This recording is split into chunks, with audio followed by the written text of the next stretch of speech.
আসসালামু আলাইকুম, কেমন আছেন আপনারা? আশা করি সবাই ভালো আছেন। দেন আমরা খুব ভালো আছি। আজকে চলে আসলাম পিৎজা বানাইতে। তো পিৎজা বানানোর জন্য অতি ফার্স্টে নিয়ে নিয়েছি গরম পানির মধ্যে ইস্ট দেওয়ার পর দিয়ে দিলাম ময়দা দেওয়ার পর ভালো মতো মিক্স করে মথে নেব। এখন মথে নেওয়া হলে ভালো মতো চটকে ভালো মতো মথে নেব।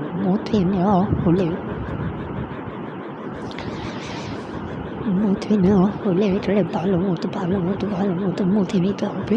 মথে নেওয়া হলে দিয়ে দিব সামান্য একটু তেল দিয়ে আবার ভালো মতো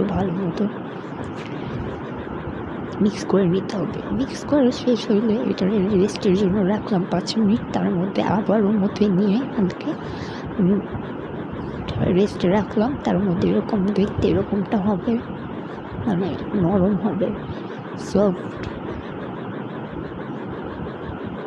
তারপর আর কি এটা ভালো মতো মথে নেওয়ার পর এটাকে রেস্টে রাখবো আধা ঘন্টা পর ফিরে আসলাম। তার মধ্যে পারফেক্ট সাইজের ডো তৈরি করে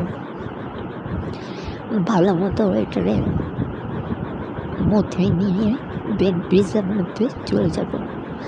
পিৎজা বানানোর জন্য ফার্স্টে ময়দা নিয়ে দেন ডোটা নিয়ে হালকা একটু বেলে নেওয়া শেষ হয়ে গেলে এটারে পারফেক্ট পিৎজার সাইজে নিয়ে প্লেটে বসিয়ে দেবো। প্লেটে বসিয়ে পারফেক্ট মতো এটারে ক্রাম করে একটা কাঁটা চামচ দিয়ে সামান্য একটু করে দেবো,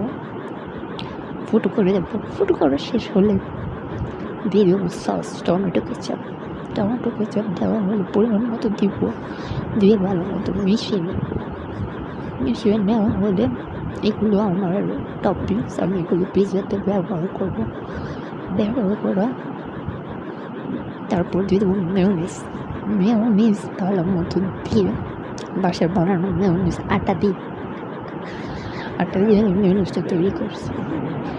মেয়োনিজটা বানানো হলে দিয়ে দেবো একটু চিজ দেওয়ার পরে আমার পছন্দ মতো আমি টপিংগুলো সাজিয়ে নেওয়া হলে যেভাবে খুশি ওইভাবে টপিংগুলো দিয়ে দেবো। দিয়ে